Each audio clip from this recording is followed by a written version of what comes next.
নমস্কার, আমি অরূপ চক্রবর্তী চলে এলাম আমার ইউটিউব চ্যানেল অরূপ সিতে। আপনাদের সকলকে স্বাগত। আজকে 18ই জুলাই 2026 শনিবার। আজকে সকালবেলা গোটা দেশ কার্যত বিস্ময়ের সাথে লক্ষ্য করলো যে ঘটনা, হ্যাঁ, ভারতের রাজধানী দিল্লির বুকে অনশন আন্দোলন করছিলেন বিশিষ্ট পরিবেশবিদ এবং বিজ্ঞানী সোনম ওয়াংচুক। আপনারা সকলে জানেন 19 দিন পেরিয়ে 20 দিনে পা দিয়েছিল এবং তার শরীরে কিটোনের মাত্রা বাড়ছিল এবং বাকি প্যারামিটারস এমন ভাবে ফল করছিল যে যে কোনো মুহূর্তে মাল্টি অর্গান ফেলিওর হওয়ার সম্ভাবনা গত পরশুদিন রাত থেকেই ডাক্তারবাবুরা বলে দিয়েছিলেন। সরকার এখনো পর্যন্ত কোনো কর্ণপাত করছিল না, কার্যত চূড়ান্ত উদাসীন্য এবং গাফিলতি সোনমের অনশনের প্রতি ছিল। তাহলে হঠাৎ করিয়া কি হইল? সরকার কি সোনমের প্রতি দুর্বল হইয়া পড়িল? সরকার কি আন্দোলনকে ভয় পাইল? সরকার কি তাহলে সত্যি সত্যি মানবিক হইল যে তড়িঘড়ি আজ সকালবেলা সাত সকালে দিল্লি পুলিশ কার্যত সাদা চাদরকে পর্দার মতো ব্যবহার করিয়া সোনমের অনশন স্থলকে কর্ডন করিয়া সোনমকে চ্যাংদোলা করিয়া তুলিয়া লইয়া সেখান হইতে দ্রুত প্রস্থান করিল এবং হাসপাতালে সোনম ওয়াংচুককে ভর্তি করা হলো। এবং সোনম ওয়াংচুককে ভর্তি করা হয়েছে অত্যন্ত সদর্থক উদ্যোগ, কারণ তার জীবন নিশ্চিতভাবে ভারতবর্ষের যুব সমাজের প্রতি যে অন্যায় হয়েছে নিট পরীক্ষা দিনের পর দিন এই স্ক্যামের ফলে, সেটা যেরকম গুরুত্বপূর্ণ, সোনম ওয়াংচুকের মতো মানুষের জীবনও অত্যন্ত গুরুত্বপূর্ণ। কিন্তু সরকার কি সোনমের প্রতি দায়বদ্ধতা, সোনমের প্রতি উদ্বিগ্নতা এইসবের থেকেই কাজ করলো, নাকি পেছনে অন্য কোনো কারণ আছে? দেখুন, আমরা ঘরপোড়া গরু, আমরা তো সিঁদুরে মেঘগুলো দেখতে পাই। আজ থেকে বেশ কিছু বছর আগে পরিবেশ রক্ষার্থী আরেকজন ব্যক্তি, তিনি অধ্যাপকও বটে এবং পরিবেশবিদ, প্রফেসর জিডি আগারওয়াল, তিনি অনশনে বসেছিলেন। কেন বসেছিলেন? যে কেন্দ্রীয় সরকার ঘটা করে নমামি গঙ্গে প্রজেক্ট ঘোষণা করেছে, হাজার হাজার কোটি টাকা বরাদ্দ সেই প্রজেক্ট, কিন্তু সেই প্রজেক্ট হওয়ার পরেও, বরাদ্দ হওয়ার পরেও গঙ্গা জেকে সেই মা গঙ্গার দূষণ চোখে দেখা যায় না। মা গঙ্গাকে পরিশুদ্ধ করার লক্ষ্যে তিনি অনশন আন্দোলনে ডাক দিয়েছিলেন এবং নিজে বসেছিলেন অনশনে। 111 দিন আন্দোলন চলার সময় বিজেপির কোনো মন্ত্রী, কেন্দ্রীয় সরকারের কোনো মন্ত্রী, প্রধানমন্ত্রী নরেন্দ্র মোদী বা উত্তরাখণ্ডের যেখানকার তিনি নাগরিক সেখানকার সরকারে থাকা বিজেপির কোনো নেতা, মন্ত্রী, আধিকারিক কেউ গিয়ে তার সাথে দেখা করে তার আন্দোলনকে উইথড্র করবার প্রয়াস করার কথা বলেনি। 111 দিন আন্দোলনের পর যখন তার মৃত্যু হয়, অত্যন্ত নামকরা পরিবেশবিদ এই অধ্যাপক, এবং কেন মৃত্যু হলো? তিনি মা গঙ্গা, এই যে আমরা সনাতন ধর্মের কথা বলি, সনাতন ধর্মে তো মা গঙ্গা সবচেয়ে পবিত্রতম যে জায়গা তার মধ্যে অন্যতম। আমরা গঙ্গোত্রী যাই, আমরা হরিদ্বারে গিয়ে গঙ্গায় স্নান করি, আমরা কুম্ভে স্নান করি, আমরা বেনারসের ঘাটে স্নান করি, আমরা গঙ্গাসাগরে গিয়ে তর্পণ করি, আরতি করি। মা গঙ্গা আমাদের কাছে অত্যন্ত পবিত্র। সেই গঙ্গার পবিত্রতা রক্ষার জন্য যিনি নিজের জীবন উৎসর্গ করলেন, তিনি যতদিন বেঁচে থেকে আন্দোলন করলেন, কেউ একটিবারও তু শব্দ করেন। মরে যাওয়ার পর 3 লাইনের একটা টুইট করেছিলেন মাননীয় Modiji, deeply saddened by the sudden demise of professor GD Agarwal. উনি দুঃখিত হয়েছেন। ভাববেন না সোনম ওয়াংচুককে ভালোবেসে তারা হাসপাতালে ভর্তি করেছেন। সোনম ওয়াংচুককেও হয়তো একটা দুঃখিত টুইট আসতো নরেন্দ্র মোদীর যদি কোনো বিয়োগান্তক পরিণতি হতো। তাহলে কেন আজ সকালে দিল্লি পুলিশের এই তড়িঘড়ি তৎপরতা? এটা বোঝার জন্য খুব রাজনৈতিক পণ্ডিত হওয়ার প্রয়োজন আছে বলে অন্তত আমার মনে হচ্ছে না, ক্ষুদ্র বুদ্ধিতে। তার কারণ এটাও সহজে অনুমেয় যে আগামী 20 তারিখ, পরশু দিন, আজকে শনিবার, কাল রোববার, পরশু সোমবার, সোমবার থেকে দেশের পার্লামেন্টে, সংসদে বাদল অধিবেশন শুরু হচ্ছে।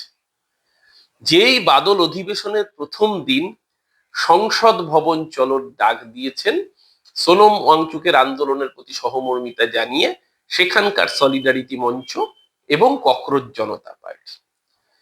দেখুন, এই আন্দোলন চলছে, সোনমের অনশন চলছে, কার্যত কোনো মিডিয়ার হেলদোল নেই। গদি মিডিয়া একদম চুপ, মুখে কুলু পেটে বসে রয়েছে।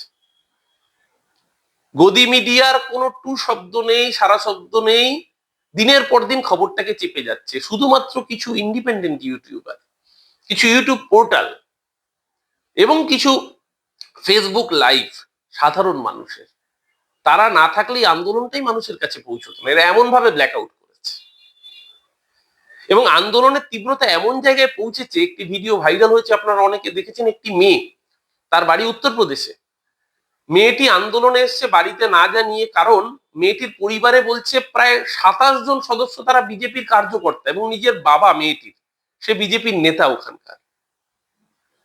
সেই মেয়েটি ডাক্তারি পরীক্ষায় বসেছে এবং যেইভাবে প্রতারণা করা হয়েছে ছাত্রছাত্রীদের সাথে, তার বিরুদ্ধে প্রতিবাদ জানাতে মেয়েটি অন্তরাত্মার ডাকে, ওই যে দৈত্য কুলে প্রহ্লাদ, আজকে সারা ভারতবর্ষে এরকম বিজেপি কুলে এরকম লাখো লাখো প্রহ্লাদ এই ছেলে মেয়েগুলোর মাধ্যমে জন্ম নিচ্ছে এবং ভয় পেয়েছে বিজেপি এখানে, যে এই ধরনের ছেলে মেয়েরা যাদের পরিবার একটা সময় বিজেপি করেছে, সমর্থন করেছে নেতা বিজেপি, সেই পরিবারের পরবর্তী প্রজন্ম যখন রাস্তায় নেমে আসছে মোদী সরকারের এই অপদার্থতম শিক্ষামন্ত্রী ধর্মেন্দ্র প্রধানের বিরুদ্ধে, নিটের মতো পরীক্ষা বছরের পর বছর স্ক্যাম হচ্ছে, বছরের পর বছর প্রশ্নপত্র ফাঁস হচ্ছে, কতিপয় ইনস্টিটিউট, সেই ইনস্টিটিউটে ভর্তি হলে পরে সেখানে 5 লাখ 8 লাখ 9 লাখ টাকা দিয়ে হুবহু কার্বন কপির মতো প্রশ্নপত্র পেয়ে যাওয়া যাচ্ছে। যারা ডাক্তার হবে, যারা আগামী দিন আমাদের চিকিৎসা পরিষেবা দেবেন, যাদের উপর ভারতবাসীর জীবন নির্ভর করবে, সেই পরীক্ষায় যদি এই ধরনের দুর্নীতি হয়, তাহলে দেশের মানুষ যাবেন কোথায়? তাই যখন সেই সমস্ত পরিবারগুলোর মধ্যে থেকেও আওয়াজ উঠছে, তখন বিজেপি বুঝতে পারছে যে তাদের অবস্থা বোধহয় গোটা দেশে সত্যি খুব সুখকর নয়। সেই জায়গায় দাঁড়িয়ে এই আন্দোলনকে দমানোটাই বিজেপির লক্ষ্য ছিল, আন্দোলনকে দমনও করছিল।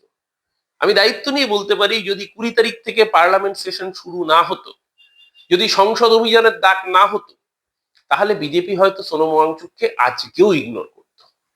তাতে সোনম বাঁচলো কি মরলো কিছু যেত আসতো না। হয়তো মোদিজি সোনমের একটা খারাপ ঘটনা হওয়ার পরে একটা টুইট করতেন 2 লাইনের, যে deeply saddened by the sudden demise of অমুক অ্যান্ড তমুক, যেরকম ভাবে প্রফেসর জিডি আগরওয়ালের সময় তিনি টুইট করেছিলেন। আমরা তো এই জিনিসগুলো দেখে অভ্যস্ত। করতে হলো তার কারণ আগামী 20 তারিখ সোমবার থেকে পরশু দিন থেকে পার্লামেন্টের অধিবেশন, এবং সেই অধিবেশনে যদি বাইরে বিক্ষোভ হয়, গদি মিডিয়াকে তো চেপে রেখেছেন, ইন্টারন্যাশনাল মিডিয়া খবর হয়ে যাবে। ইন্টারন্যাশনাল মিডিয়া খবর হয়ে গেলে সারা পৃথিবীতে এমনিতেই মুখ পুড়েছে ভারতে। পাকিস্তানের বিরুদ্ধে কার্যত যুদ্ধ ঘোষণা করে পিওকেতে আমাদের সেনাবাহিনী দক্ষতার পরিচয় দিয়ে পাকিস্তানের জঙ্গি ঘাঁটি যখন গুড়িয়ে দিচ্ছে, তখন আমেরিকার চাপে নতি স্বীকার করতে হয়। আমরা দেখেছি আমেরিকার চাপে ট্যারিফ ভারতের উপর, পণ্যের উপর 18% ট্যারিফ চাপিয়ে দেয়, বাংলাদেশের পণ্যের উপর ট্যারিফ চাপে না। আমরা দেখেছি ভারত হরমুজ প্রণালী বন্ধ হওয়ার পরে গ্যাসের চূড়ান্ত আকাল, কারণ ভারতবর্ষ রাশিয়া থেকে তৈল এবং গ্যাস নিতে পারে না, কারণ আমেরিকা হুমকি দিয়ে রেখেছে। মেরুদণ্ডটা শুধু মুখে বললেই 56 ইঞ্চি হয়ে যায় না বুকের ছাতিটা, মেরুদণ্ডটা সোজা রাখলে তবেই বুকের ছাতি 56 ইঞ্চি হয়। আজকে সোনমের সাথে কথা বলে তো আগেই অনশনটা তুলিয়ে নেওয়া যেত, তাতে ইগো হার্ট হতো।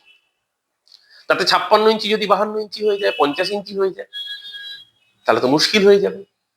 তার জন্য যেন তেন প্রকারেণ নিজেদের ইগো বজায় রাখতে হবে। তাতে সরকারের শিক্ষা দপ্তরের চূড়ান্ত অপদার্থতা যাই থাকুক না কেন।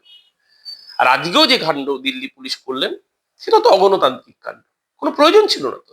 সরকারের একজন প্রতিনিধি আসতেন, সব রাজনৈতিক দল বিরোধীরা তারা আসছে, অরবিন্দ কেজরিওয়াল গিয়েছেন, তৃণমূল কংগ্রেসের মহুয়া মৈত্র থেকে শুরু করে দোলা সেনরা গিয়েছেন, সিপিআইএম এর সৃজন ভট্টাচার্য থেকে শুরু করে ঐশী ঘোষ থেকে শুরু করে একাধিক ছাত্রছাত্রীরা, নেতা নেত্রীরা তারা গিয়েছেন, প্রকাশ রাজ থেকে শুরু করে দীপিকা পাড়ুকোনের মতো অভিনেত্রীরা গিয়েছেন।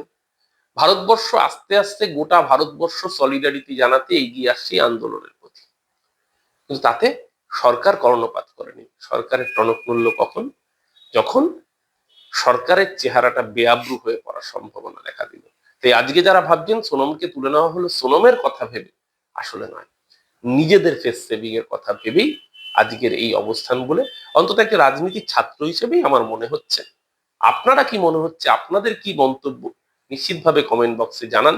কারণ এর সাথে জড়িয়ে আছে কোনো লোকাল রাজনীতি নয়, এর সাথে জড়িয়ে আছে সারা ভারতবর্ষে লাখো লাখো ছাত্রছাত্রী, যারা ভবিষ্যৎ প্রজন্ম, যাদের হাতে আমার আপনার চিকিৎসার ভার থাকবে, তাদের জীবন, তাদের কেরিয়ার, তাদের পেশা জড়িত সমস্ত প্রশ্নগুলো, এই প্রশ্নগুলোর যদি উত্তর আজকে আমরা না খুঁজি, তাহলে আগামী দিন কিন্তু আমরা নিজেদের বিপদ নিজেরাই ডেকে আনবো। ভালো থাকুন সবাই, এই আন্দোলনের প্রতি সহমর্মিতায় থাকুন, কারণ আজকে যদি নিট প্রশ্নপত্রের বিরুদ্ধে মুখ না খোলেন, আগামী দিন যারা ডাক্তার হবেন, যারা আমার আপনার চিকিৎসা করবেন, আমাদের জীবনটাই তো আমরা অনিশ্চিতের পথে ঠেলে দেবো। তাই যদি নিজেকে ভালোবাসেন, তাহলে অন্তত সোনম ওয়াংচুককে সমর্থন করুন। সোনম ওয়াংচুক কোনো চীনের দালাল নয়। লাদাখের হয়ে যখন তিনি আন্দোলন করেছিলেন, তাকে বলা হয়েছিল চীনের স্বার্থ পূরণ করছেন, আর আজকে বলা হচ্ছে আমেরিকার ডিপ স্টেটের ফান্ডিং রয়েছে। ওরে বাবা, সোনম নাকি চীনের জিনপিং এর স্বার্থ পূরণ করেন, আবার সোনম ডোনাল্ড ট্রাম্পের স্বার্থ পূরণ করছেন আমেরিকার ডিপ স্টেটের। তো সোনমের ডান হাত যদি ডোনাল্ড ট্রাম্পের হাতে থাকে, আর বা হাত যদি চীনের জিনপিং দের সাথে থাকে, তাহলে সোনম পৃথিবীর সর্বশ্রেষ্ঠ ব্যক্তি। তাহলে তো সোনম ওয়াংচুক পৃথিবীর সবচেয়ে বড় রাষ্ট্রনায়ক। আসলে কোনোটাই না।